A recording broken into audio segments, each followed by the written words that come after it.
Starting with our bulletin with India, where the country has finally started its much-anticipated vaccine drive for its adolescent population. Under the expanded campaign, authorities will now vaccinate children aged 15 to 18 years. This comes as the government takes steps to prevent another wave of the pandemic.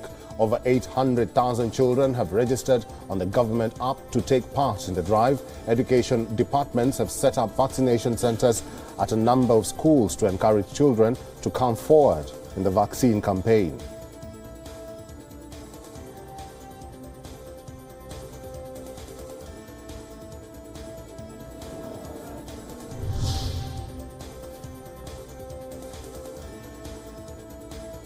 Top U.S. infectious disease expert Anthony Fauci has now said that there is still a danger of a surge in hospitalization due to a large number of coronavirus cases, even as early data suggests that Omicron variant is less severe than Delta.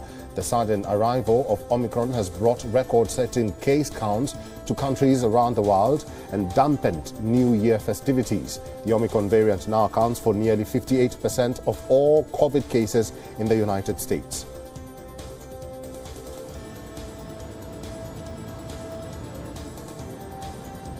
That we have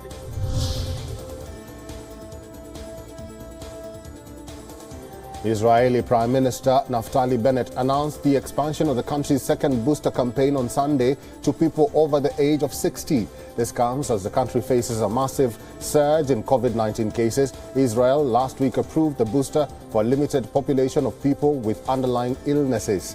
Speaking on national television, Bennett said that giving older Israelis an additional booster shot will provide a new layer of protection.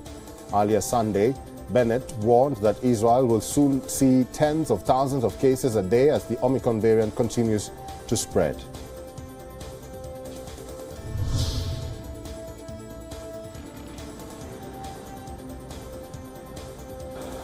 Russian city of St. Petersburg is set to introduce a new set of new COVID restrictions. City authorities have now announced that access to shops and restaurants will be restricted for residents not vaccinated against COVID-19. Starting from this week, entry to restaurants and shops will be limited only to vaccinated visitors or those who have recovered from COVID-19 recently.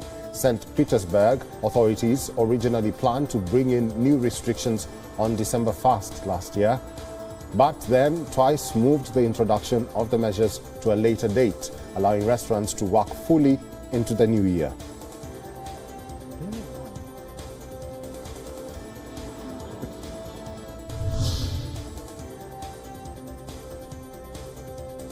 Protesters and police scuffled in Amsterdam as thousands of people defied ban on mass gatherings or demonstration against the Dutch government's COVID lockdown measures. Local authorities who outlawed the protest earlier say the police officials had indications that some protesters were planning violence. However, a large number of people ignored the ban, some unfurled banners, while others demanded freedom.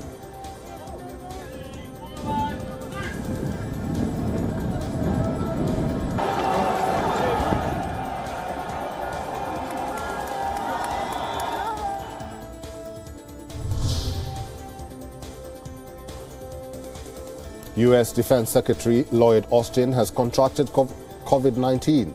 This comes as the highly infectious Omicron variant sweeps across the United States. Austin's symptoms are said to be mild, and he will quarantine at home for the next 5 days. In a statement, Austin said he plans to attend key meetings and discussions virtually in the coming week. U.S. Defense Secretary said he is fully vaccinated and had received a booster dose in October.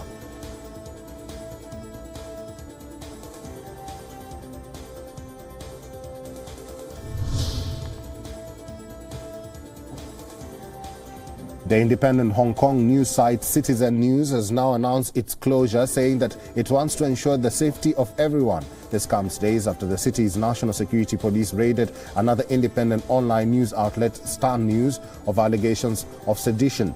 Speaking to reporters, founder of CITZEN News, Chris Yuang, said the media is facing an increasingly tough environment in Hong Kong. CITZEN News is the third news outlet to close in recent months, following pro-democracy newspaper Apple Daily and online site Star News.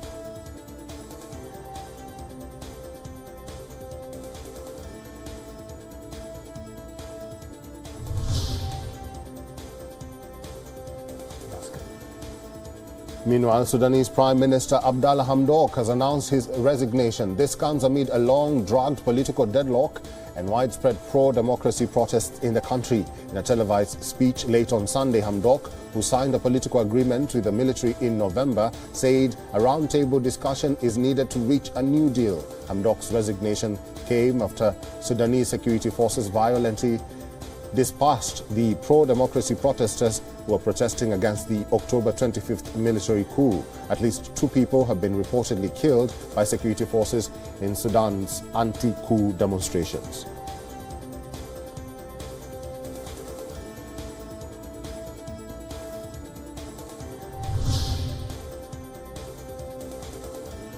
US President Joe Biden, meanwhile, has reassured his Ukrainian counterpart Volodymyr Zelensky that Washington will respond decisively if Russia moves to invade its neighbor. The show of US support for Ukraine comes days after Biden warned Russian President Vladimir Putin of severe consequences if Moscow launches a military invasion.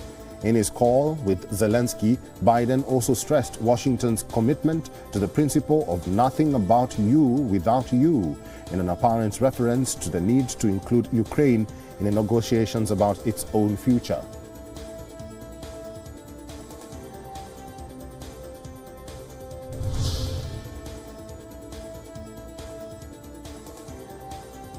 "21 people have been rescued after becoming trapped overnight in tram cars on the Sandia Peak tramway in the U.S. state of New Mexico.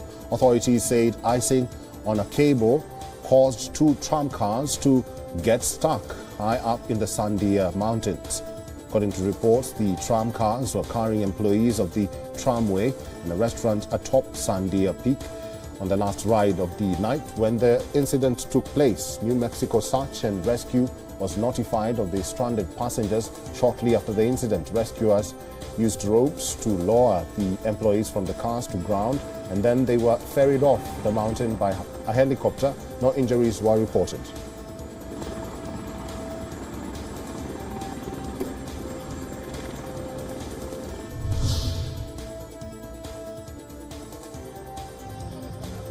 Hundreds of mourners marked the second anniversary of the deaths of Abu Mahdi al-Muhandis and General Qasem Soleimani in Baghdad on Sunday. The gathering was part of a week-long series of events to mark the anniversary of the US-ordered attack. Soleimani, the head of Iran's elite Quds force, and al-Muhandis, deputy commander of the Popular Mobilization Forces, were killed in a US airstrike near the Iraqi capital's international airport. The strike 2 years ago, ordered by then US President Donald Trump and conducted by a drone, bombed a convoy on an access road near the airport. The killing pushed Iran and the United States close to an all-out conflict and sparked outrage in Iraq.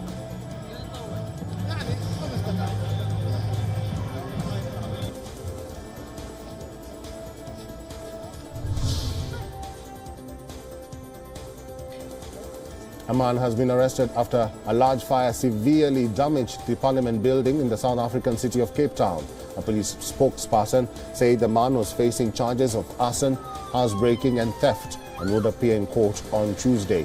The fire started in the office area of the complex before spreading to the National Assembly chambers. Footage from the scene shows a plume of black smoke filling the sky with huge flames coming out from the roof of the building. President Cyril Ramaphosa has called the incident a terrible and devastating event.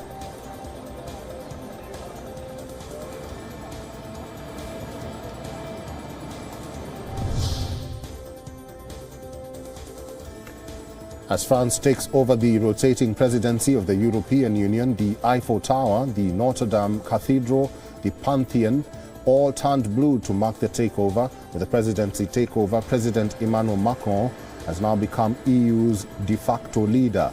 Macron said Europe's new model for growth must include innovation, job creation and job security for the continent to remain competitive globally and be in line with climate harm reduction initiatives on the other side of the pandemic.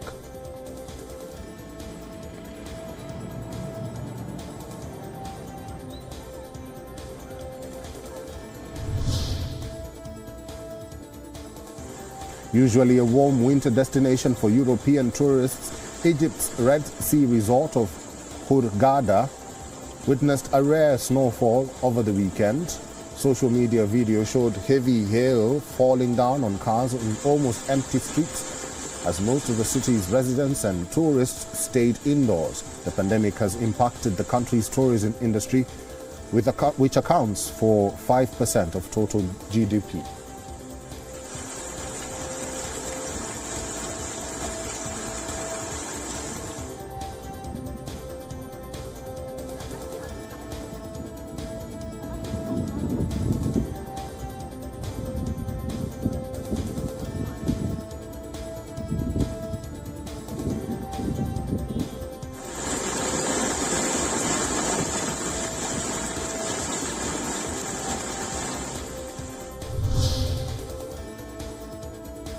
Americans returning home from holiday travel had to battle another day of airport chaos on Sunday, with more than 2,600 flights cancelled due to bad weather or airline staffing woes sparked by a surge in COVID cases.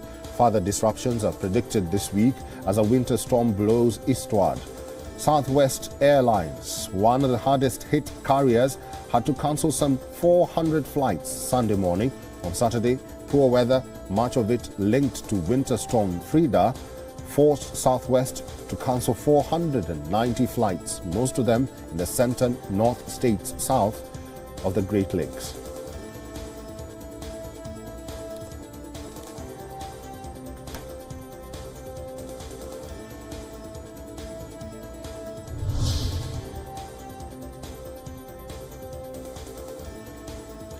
Colorado Governor Jared Polis toured damaged neighborhoods in Boulder County as he witnessed firsthand the devastation caused by the massive wildfire that destroyed nearly 1,000 homes and other buildings. Flames ripped through at least 24 square kilometers in suburbs between Denver and Boulder. The blaze came unusually late in the year following an extremely dry fall. The cause of the fire is still under investigation. Utility officials found no downed power lines around where the fire broke out. For a period of time. Yeah. And then the hotel program, the hotel piece, and then 100 is the immediate. That'll be good for people that have. Hundreds of pop culture fans gathered at a comic and fantasy festival in Nepal's capital. Participants took pictures with their favorite cosplayers and got their faces painted in Kathmandu. Cosplay, which originated in Japan, is a combination of the words costume and play. There has been the growing popularity of cosplay festivals in recent years. Cosplay fans gather at a growing number of festivals around the world to show off their elaborate costumes, the products of hours of loving work, and enjoy their shared passion.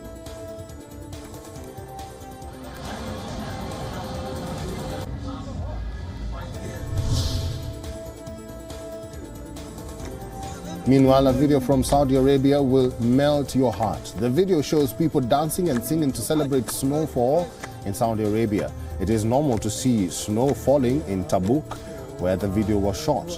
But it's less common to see Saudi people performing their traditional folk dance called dabke in the snow. The video shows the men standing in a row, clapping and singing together.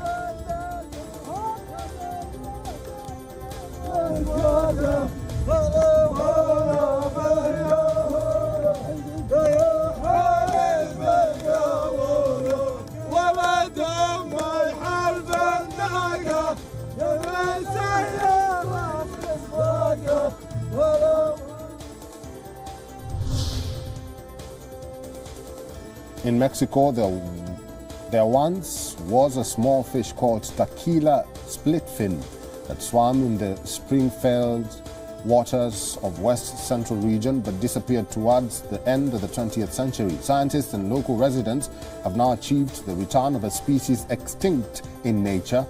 It all began more than 2 decades ago in Tachutlan, a town in Jalisco State West.